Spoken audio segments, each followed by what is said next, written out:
تعالوا نشوف السؤال ده مع بعض كده. 27-year-old man presents to the emergency department complaining of severe nausea, nasal pain معذرة and a blocked nose. يعني عنده واحد 27 years old, severe nasal pain و blocked nose. خدوا بالكم. On examination he has bluish discolored swelling over the bridge of the nose.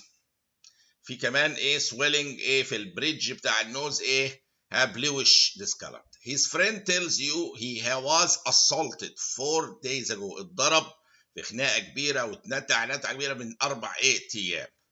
What is the most likely cause of this symptom؟ هو واضح حاجه في النوز عامله obstruction وبين وبلوش discoloration على النيزل septum is most likely طبعا ايه septal hematoma. طبعا بعيده خالص ده دي typical ايه واضح شكل الايه السبتال ايه هيماتوما فيها اللي هو بيبقى ايه بالمنظر ده. ادي تروما ايه وادي ايه اللاستريشن لموضوع السبتال هيماتوما بتعمل اوبستراكشن بيبقى لونها بليوش الحقيقه في الرياليتي.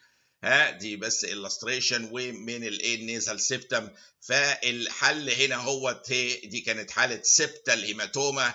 الشخص اللي مضروب في النوز وعنده بين وبلوكد نوز وبليوش ديسكالر سويلنج على ايه النيزل اوفر ذا بريدج بتاع النوز نفسه. طيب عندي بعد كده normal infant can sit unsupported at the age of دي قلناها قبل كده هيقدر يقعد ايه باشا كده اهوت ايه على في الايدج بتاع 6 to 8 months. الارنوبه دي تقدر تقعد ايه كده لوحدها كده الايه 6 to 8 months هو ايه الاجابه هنا. يبقى النورمال انفانت كان سيت unsupported دي تبقى معروفه عند حوالي 6 اشهر كده 6 to 8 ممكن نمشي شهرين بعدها لكن ideally 6 months. Definite final diagnosis of cervical intraepithelial neoplasia class 3 is made by ودي حاجه بداهه يعني الديفينيت فاينل دايجنوزس بالسي اي ان اللي هو cervical intraepithelial neoplasia هيتم بايه غير الهيستوباثولوجي. يعني احنا بنتكلم على مرض اساسه يعني ان احنا بنشوف الديجريز بتاعته بالهيستوباثولوجي.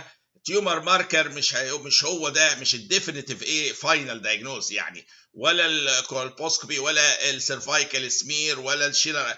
اهم حاجه فيه اللي هو الهيستو ايه باثولوجي اللي بيبين لي في السيرفايكال انترايبيثيليال نيوبلازيا في كلاسز وديجريز وبادي الشكل ايه اللي في الصوره في الكولبوسكوبي. ولكن الشكل ده لما بتاخد في الهيستولوجي بيديني ديجريز واقدر احدد منها في اني ليفل او اني كلاس.